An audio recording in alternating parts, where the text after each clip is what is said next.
okay, this is a great idea, but what problem are you trying to solve? Because so many people have millions of ideas. I want to do this. I want to do that. I want to become this. But why? And what problem are you trying to solve? And really getting to the core of that and understanding, all right, so you've been doing recruitment to date. You are disenfranchised with the large consultancies and you think you could do it better. And you want to create these really powerful teams of best in industry. So you run an associate model. You know how to hire those people. You know how to get those key people into the business. Great. You deploy them on a project.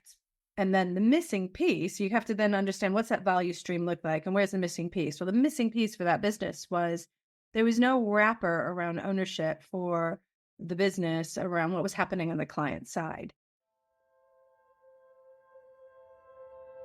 Welcome to the Unlearn podcast, where host Barry O'Reilly seeks to synthesize the superpowers of extraordinary individuals to think big, start small, and learn fast.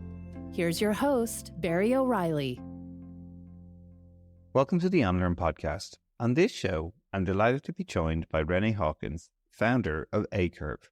Now, Renee is a technology and transformational practitioner with over 25 years of business building and operations. She's a passion for optimizing organizations via organizational design, culture, and leadership development, as well as all the data-driven operations you need to align supply and demand for hyper-growth companies.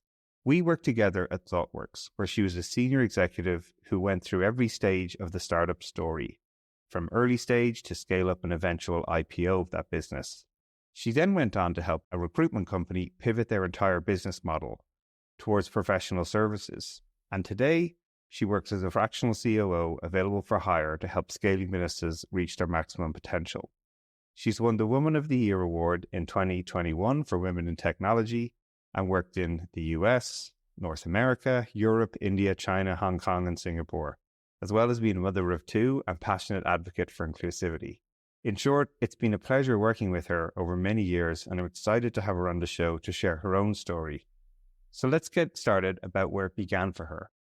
Joining Thoughtworks and working alongside Roy Singham and being challenged by him just to think about not just the work you're doing, but about society was the game changer for me. And I think it flipped me. I was always, strong in my project management and leadership skills, but it made me think more about the humane approach and about inclusivity and, how society isn't always equal and how do you try to create equality within your organization? How do you motivate people? So that was probably the biggest change for me was Roy's influence, which he'll be proud of. Well, let's say for many people now who they may have heard of Thoughtworks, but they mightn't know who Roy, the CEO and founder of the company is. You were obviously someone who joined that company very, very early. So for listeners who mightn't be familiar with him, maybe share just a little bit about this character that, and a character is literally an understatement for this guy. It is, yeah.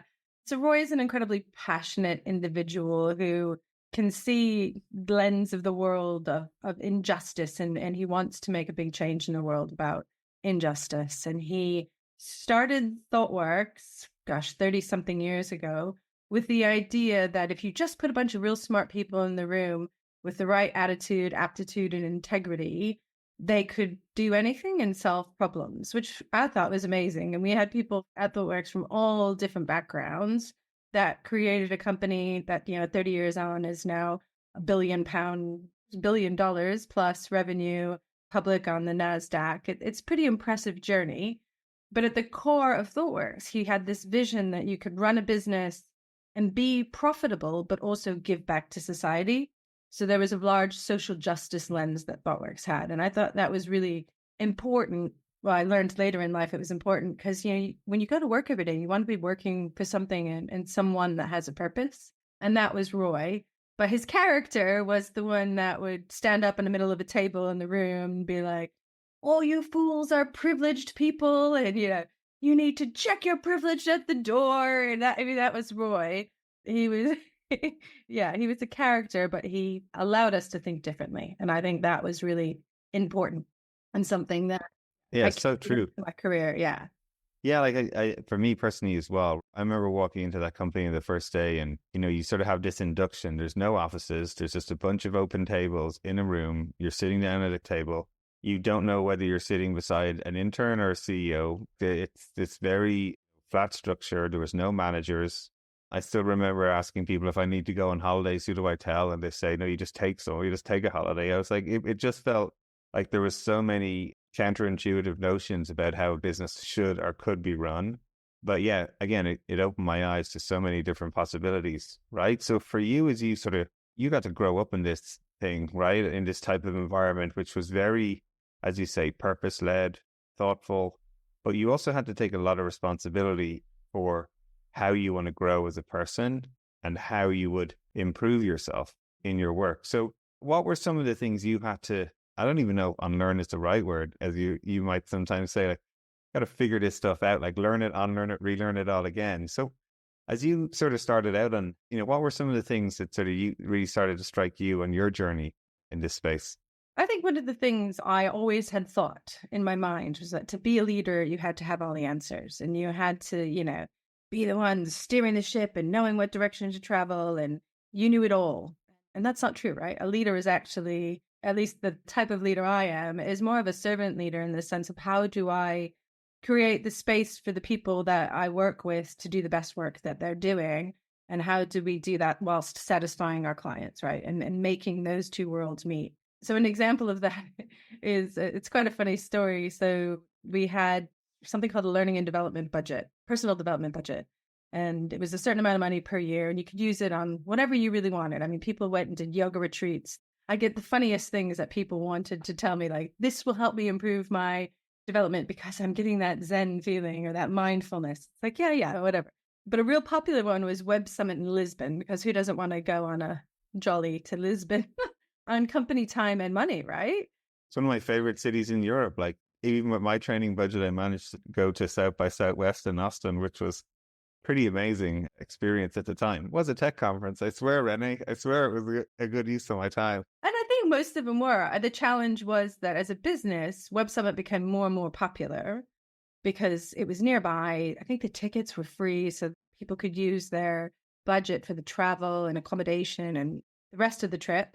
And so we ran into a challenge where we had 1 year 50 people sign up. For a professional services business, when you have 50 people go off for 2 days in the middle of a month, your utilization plummets, and that's how you get your revenue and your profitability for the month. So it was a bit of a challenge. We made a decision, at the leadership team that we were going to, stop the number of people going to conferences. And there was a big pushback from the people on the ground, from Thoughtworkers, which was right. I definitely suspected that was going to happen.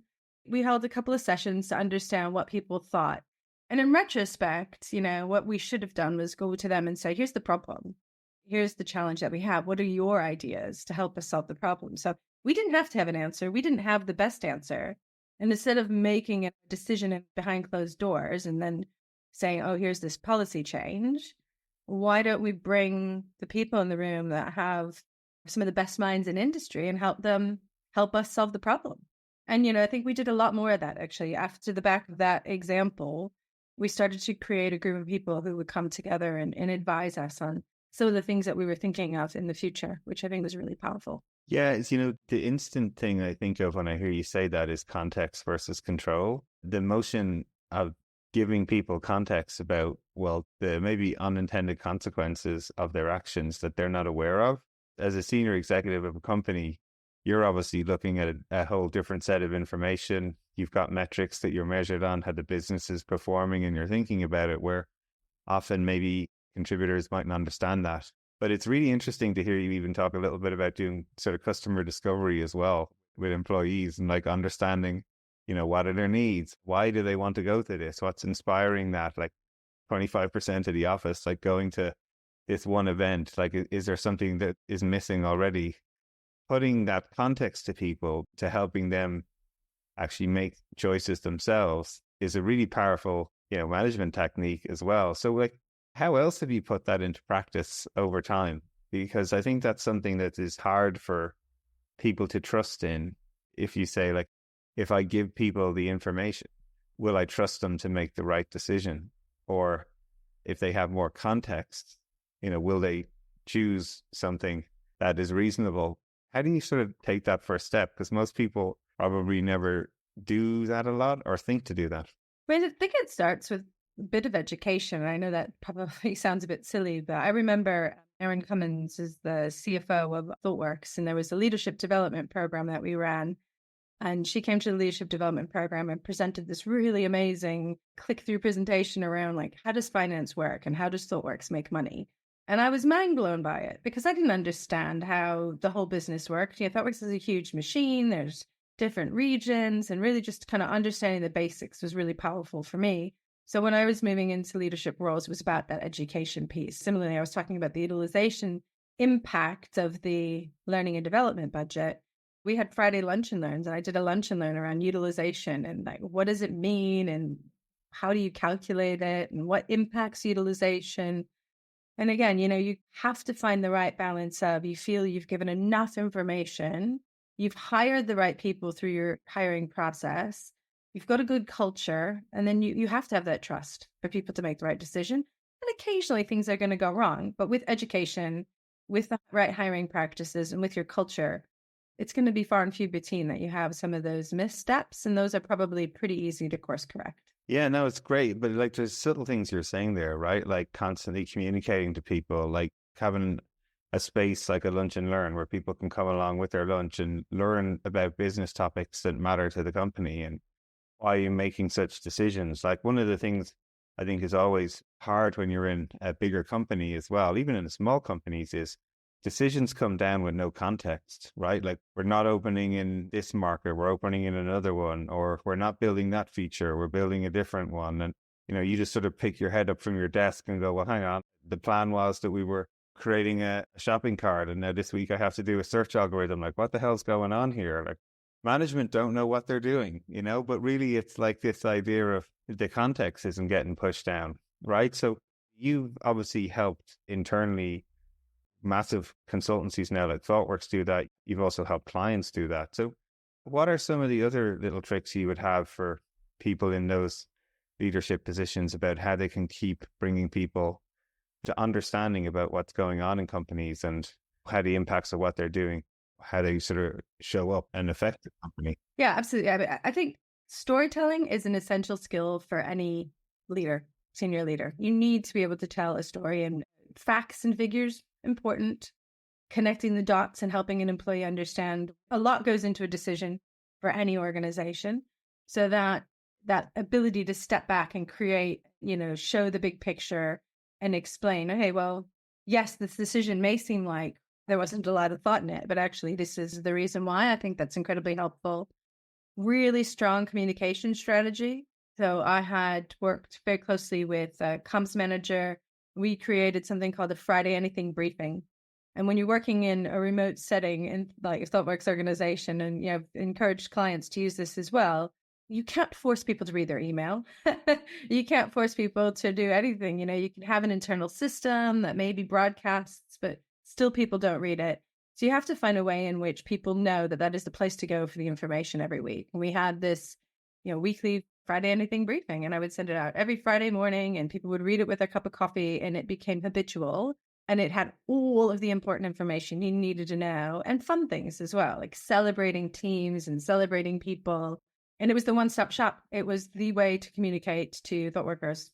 Town halls or all hands meetings, those never really had the same number of people engaging as did this Friday Anything briefing, because it was a bit of fun as well as a business update. So comms is important. Yeah, no, it's so important, right? You get me thinking as well, especially in remote global teams, doing the all hands on, midday in London, great for people in London, right? But if you're in New York or you're here in Manila, that's an 8 p.m. call for me, or it's like a 4 a.m. call for like people on the West Coast, right? So it's this idea though of like the powerful technology of writing never fails to like save the day and get it out there, is because people can do it asynchronously, right? Like it's on their time. As you say, if you put something out like that, it's something that they can digest over their coffee, over their breakfast, over whatever suits them. Maybe it's like, they prefer to read in the evening, but it's super powerful way to do this. You did phenomenal work, obviously, in Thoughtworks about growing that company. You're part of taking it through an IPO, which is just mind-boggling to me when I think about when joining the company and like there's like a couple of hundred people floating around the whole globe, never mind thousands that there are today. Yeah. But since then, you've been really starting to work with lots of different types of companies, right? And help them sort of scale up their businesses and be successful. And many of them necessarily didn't start off as the companies that they were trying to evolve into, like changing business models, changing focus, which has always been fascinating to me, right? Like helping. One of the more recent companies you were working with was actually a recruitment company, but they've turned into a professional services organization, right? And innovating that. So I'm always fascinated about how you take companies through these massive pivots, because they are extremely hard, especially if these companies have existed for, a period of time, or they've sort of locked themselves into behaviors that are associated with being a recruiter versus being actually a provider of like professional services organization. So tell us like some of the fun things you've learned about helping businesses go through these like massive pivots, not just in like their target customer, but their whole operating model and business model and everything that goes with it. Absolutely. One of the things I always question is, okay, this is a great idea, but what problem are you trying to solve? Because so many people have millions of ideas. I want to do this. I want to do that. I want to become this. But why? And what problem are you trying to solve? And really getting to the core of that and understanding, all right, so you've been doing recruitment to date. You are disenfranchised with the large consultancies and you think you could do it better. And you want to create these really powerful teams of best in industry. So you run an associate model. You know how to hire those people. You know how to get those key people into the business. Great. You deploy them on a project. And then the missing piece, you have to then understand, what's that value stream look like and where's the missing piece? Well, the missing piece for that business was there was no wrapper around ownership for the business around what was happening on the client side. There was a super high degree of trust with the associates that were on the ground, but no feedback mechanism back into the business. So it was more about, oh, we've got teams, they're delivering outcomes, and we're getting paid, and we're getting a better margin because we're not just doing recruiting, we're doing outcomes and teams now. What the missing piece was, when you unpeeled the onion, was that one of delivery and technical quality ownership. So how do you then create a wrap around that? So you just break down, what problem are you trying to solve? What's the value stream to get there? Where are the missing pieces? And then you go fix the problem. I mean, it sounds very simple, and I suppose it does when you have hindsight. But when you're in the thick of it, you forget, about that. And also, I think one of the things that business did really well was ask for help. They knew that they didn't know tech consultancy. They knew that they didn't understand how to run a professional services business. So they bring someone like myself in to bring that years of expertise into their business and help them understand how to reshape and how to break down some of the silos internally as well that were created around operating what you would consider a traditional business. And I'm applying the dog food metaphor of like, eat your own dog food. Of, all right, if you want to become a more agile business and you want to become a technology consultancy, what do you have to change internally as well?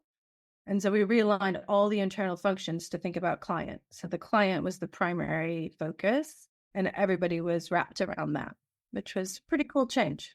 Yeah, no, it is. With people who know how to do this stuff, they often say, yeah, it's obvious. You just have to do these 4 steps like you did there. But most people are like, what the hell? How do we do that? So just some of the things to pull out from there is like really fascinating to me. Like one is even just as you're describing, like a recruitment business, you're certainly moving people in a way, right? Like you're finding talent and you're placing talent. And that's sort of the end of your story in some respects, right? Like the responsibility sort of ends there. But as you're sort of describing, like the shift is this, it's almost like step one of a process for a professional services company is that a client needs a team. You find a team member, you put them in, and now they've got to go do the work and you're responsible for the work that they produce, right? And you mentioned this thing called a value stream, right? So some people mightn't be familiar exactly what that is. So can you explain, like, when you're thinking about helping these businesses sort of evolve from the processes or how they may have operated to the way they want to operate today. Can you explain a little bit about how you go about doing that? Because again, to you, it's sort of intuitive because you're good at this stuff. But for many people who are probably thinking, well, how do I think about aligning my team about what success looks like, what we're trying to do, have a shared understanding of what great might look like for a customer experience. Can you talk a little bit about how you go about doing that with the teams? Because you've done it a lot. Yeah, no, absolutely. Yeah, it goes back to some of the basics, even, back in the day when, dare I say, was doing some BA work. What is the as is model? So how do you operate today? What are the different functions? Where are the handoffs as well? I think handoffs are always challenging. Where are your dependencies? And, what's the outcome you're trying to achieve? So you understand what does that flow look like through those teams and the outcome you're trying to achieve, which in this instance was, ensuring that a customer was delivered, that we were meeting our commitments around delivery for the customer, the people I was speaking about previously. And then understanding where are those kind of parts where we could reduce the number of handovers by maybe consolidating everything into one meeting where everybody gets on the same page and is able to ask the questions and understand, that's what the team's working on. So finance, for example, never understands an invoice. They get an invoice, they have to review it, they have to understand whether or not people have done the hours that they've done. And had they been in the meeting to understand, that's what the team's working on. They've got a big delivery coming up. They're going to be working some extra time because you've been in the meeting to know that delivery is coming up. Then you put two and two together and it removes the friction and allows you to move faster because the finance person goes, oh yeah, I think I know that they have a big delivery coming up. Maybe that's why the team worked the weekend and want to charge us for that. Let me just ping someone and ask them if that was the case, rather than, no, it seems to be, why did that happen? And then, in the past, it was a siloed operation that wouldn't understand and then, just didn't have the ability to connect the dots. So it's creating that understanding, communication, that exposure, transparency, maybe might be the best word, of what's happening and when. That's kind of how you'd approach it. So it doesn't have to be complex. You don't have to use fancy tools that are out there. It's just simply, what are you trying to achieve? How are you currently doing it? Where are the gaps, the blockers, or the resistance and the handovers? And how do you reduce that so that you can move more quickly and solve the problem faster with more understanding? And that's value stream, in my opinion. What I love you using the example of is finance as well, right? Because when most people think about building businesses, they're almost like afraid to have finance in the room, right? They're like, oh my God, we're going to be like the school teacher is going to come in and penalize us for everything, or they're afraid of and ultimately it leads to misunderstanding about even what finance does. Again, it's fascinating for you to share about the way you think about bringing all of these departments together so they have a shared understanding. So when things happen, like in your example here, where team has a delivery and they might be doing more hours than you would think they would do, and whatever, an invoice comes in and it's higher than they're expected, there's context there yet again, right? Where people can go, all right, yes, I'm aware that that's happening. It's not an anomaly, or I don't have to kick off a whole series of extra work ultimately to find out what's going on. It's like people have the context so they can make decisions quicker and verify things easier, and then everybody goes faster. It's such a sort of powerful thing, but I think most companies lose so much sight of that because they get stuck in their function and executing on their task lists, and whatever input comes into them is, there's no context with it, So you've obviously been helping to say these companies not only pivot their business model, but how they approach their work. And you're also someone who's now really embracing this idea of fractional work as well, right? Which I'm super down for, because Nobody Studios is basically built on people working essentially in fractional roles. They work on startups 10 hours a week while it's in the earliest stages. Or there's just so much of this opportunity as well, where people also want, if you will, a portfolio career, or they like looking at having a few things that they are different types of projects or assignment that they're doing at any one time, because it satisfies their intellectual curiosity. Or people just seem to be liking this more and more, right? It's just a path of life. And you've sort of gone again down this path from, being a senior executive in a publicly listed company to now sort of helping companies pivot their whole business models to helping now fractionally working with these teams as they're sort of starting to scale up. So first of all, what inspired you to take this approach to doing fractional type work? What was the draw for you in that? And then what are some of the lessons you've learned along the way from doing it? Yeah, I mean, I got to a point in my career where I felt like I had done so many roles in a professional services business. I'd done a practitioner role, I'd done sales, I did operations, capability building, COO, just opening new offices, chief of staff. If you name it, I'd pretty much done it. I mean, aside from coding, I didn't do any coding at Thoughtworks, but yeah, I had done so many roles. I had really good understanding of how a business works and actually how different people would have a different perspective of how a professional services consulting business works. And one of the things I loved about being a practitioner was you'd go from one project to the next and you'd take everything you learned from that one customer before and you'd put it into the next customer and you'd be able to connect dots and be like, oh, we learned that over there and this is how you should approach it and do it. You're always continuously learning and continuously applying that knowledge.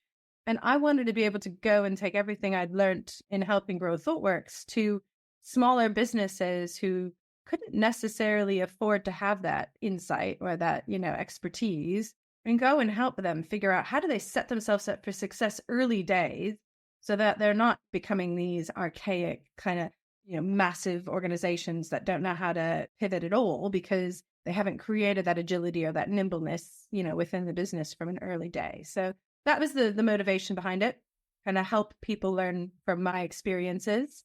I like the idea of flexibility as well. And also I like the challenge. So whilst I really enjoyed the COO role, there's a lot of the day job that kind of has to get done. And the things that get me out of bed in the morning is going in and connecting the dots and solving the hard problems and helping clients figure out, oh yeah, that is exactly what we needed to do. Let's do that. That's the exciting stuff. So moving more towards that versus the day-to-day stuff was a motivator. Yeah, I bet. Yeah, like they say, one of the best things I certainly got out of working in those types of environments is it's like high velocity learning. And then you sort of, like you say, you get a new project every 3 to 6 months, right? So everything you learn on the one, it just compounds. But you're still learning new stuff because maybe you're in a different domain or maybe you're in a different country. There's always a new skew that you take as well as the stuff that you're learning. And I think it's one of the reasons I'm in a studio because there's just like multiple projects going on all the time and it satisfies my, curiosity to do all these multiple things at the same time and like learn different things and apply them at some level. What's been some of the fun things for you then? Like as someone who's, as you say, been internally in the company to now sort of being like fractionally helping these sort of early stage like scale ups. What's been some of the fun things you've had to sort of learn about or unlearn, if you will, to help them be successful?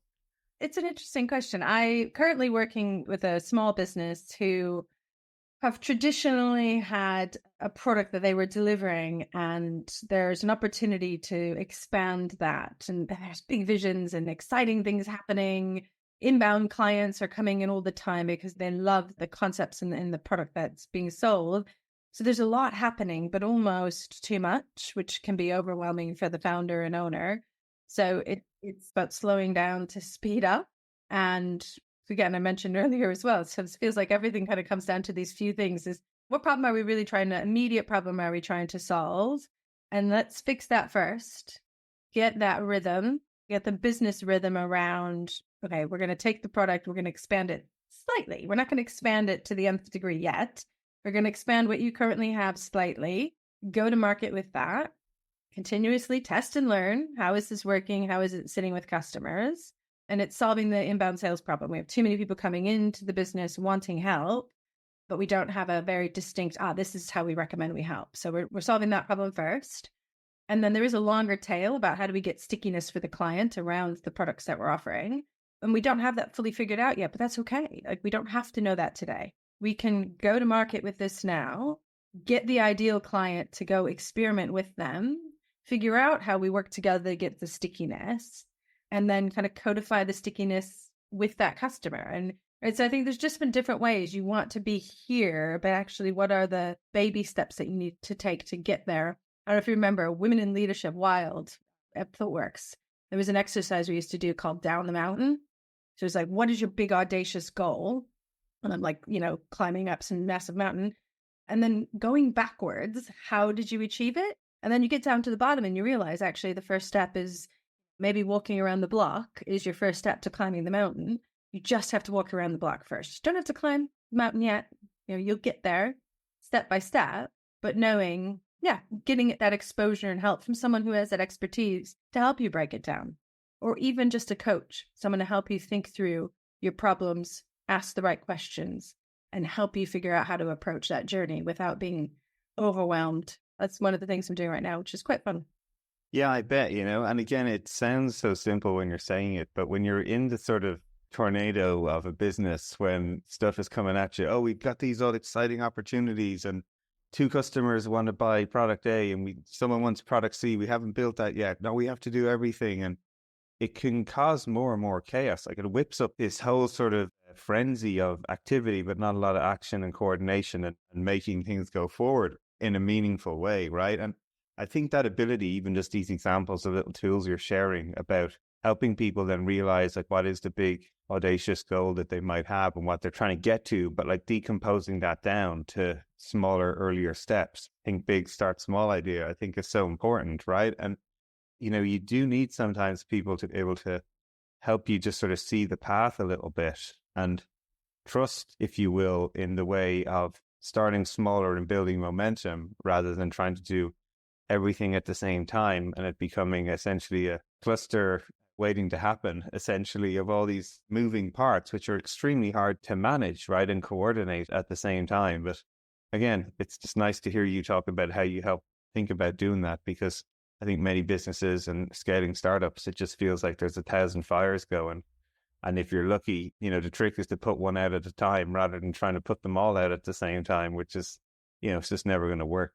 Yeah, I think layered on top of that, though, is always then to look back at the ultimate strategy, the mission and the vision of the business, and ensuring that what you're doing is aligning to that as well. So it's all good to have, a product and have an idea, but does it fit into the overall direction of travel? You can't lose sight of the big picture. And I'm sure you've played around with lean value tree. I quite like it. It just gives you a framework to work with. But, introducing that to customers around, who do you want to be and what do you want to be known for? And what are those three, key strategic goals you're trying to achieve? And everybody in the business understands that's the direction of travel. They know the North Star. The North Star is not revenue. The North Star has to be, purpose, mission, impact led. And then everything else people do on a day-to-day basis will fit into that when they know that that's that direction of travel. I think that's pretty powerful. Yeah, well, I literally was going to say to you, like, for you then, what are some of these steps then that you would encourage other people? Maybe if they're trying to explore this idea as someone, I'm just a big believer that this whole fractional thing is going to become bigger and bigger and bigger, especially as more people who have a lot of experience, as you say, want more flexibility in their life. I think we've had tasters of that with remote work where people suddenly got this whole like different experience of what their entire life could be rather than just getting on a train and commuting or whatever it is you did every morning. So what would be your one or two tips for people who are thinking about trying to get into fractional leadership and support roles? Like, what would you suggest they try? I fell into this in some ways through my network.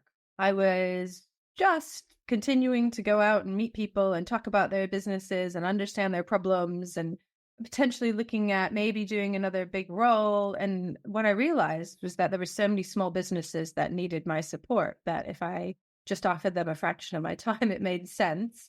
I think in some ways you have to have a client base. And I was very fortunate for me that these networking conversations led to having 3 customers at the moment. From day one, I had all of a sudden 3 customers, which was a bit overwhelming, but great. So you need to be working your network. You need to be able to have that understanding that there's a need. You have to do your market research, I suppose, is what I'm saying. You have to know that there's a need in the market for what you're offering, and you'll find that out through conversation.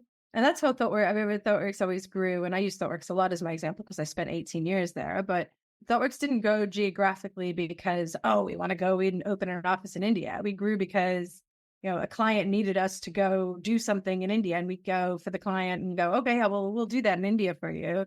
And then all of a sudden, boom, India formed. So it's about when you're growing your own business, it's like you can approach it in that I've got a product and I'm going to go market it. But I approached it from let's go have conversations. There's a need. I can fix that. Here's the solution. So it is honestly fascinating. I've got to have a front row seat to sort of follow, your own story and the things that you've tried and done. And it's always been fascinating to me how you sort of throw yourself into all these opportunities that are often, as you said before, new to you. Maybe you've never tried before, but you just have this ability to give it a shot. And I've always admired that. So I'm grateful for you to sort of share that, some of your own stories and twists and turns, and from being an operator to helping these businesses grow and shift focus right through to now fractionally doing it for numerous companies. So I'm continued to excited to see what you keep doing, Renee. Oh, and thank you for your support as well. I must say, that was one thing I probably missed out was I asked for help, right? I mean, Barry, I know you had some great experience and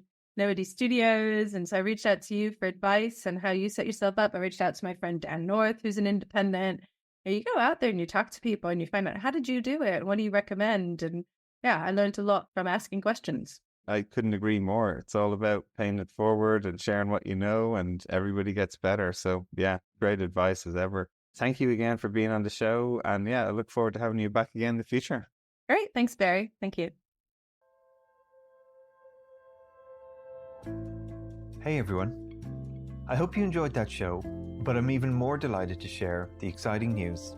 I've recently co-founded a new venture studio named Nobody Studios. Now, Venture Studio is a vehicle for the rapid creation of new companies, from ideation to acceleration and growth.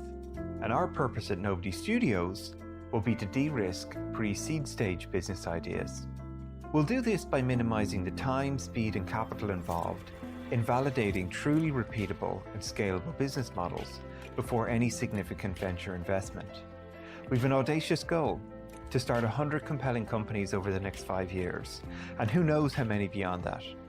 So if you're interested in radically changing the way work is done, how products are created, companies built and funded, even democratizing the wealth creation and how returns are distributed, this could be the business for you. We're looking for talent, capital, and influence. If you wish to contribute any or all of these, just get in touch. You can follow us on nobodystudios.com, on our LinkedIn page, all the social media accounts, or simply my newsletters and what I'm sharing. We'll be launching a truly innovative crowdfunding campaign, and I'd be honored if you'd be willing to join us on this journey and become a nobody yourself.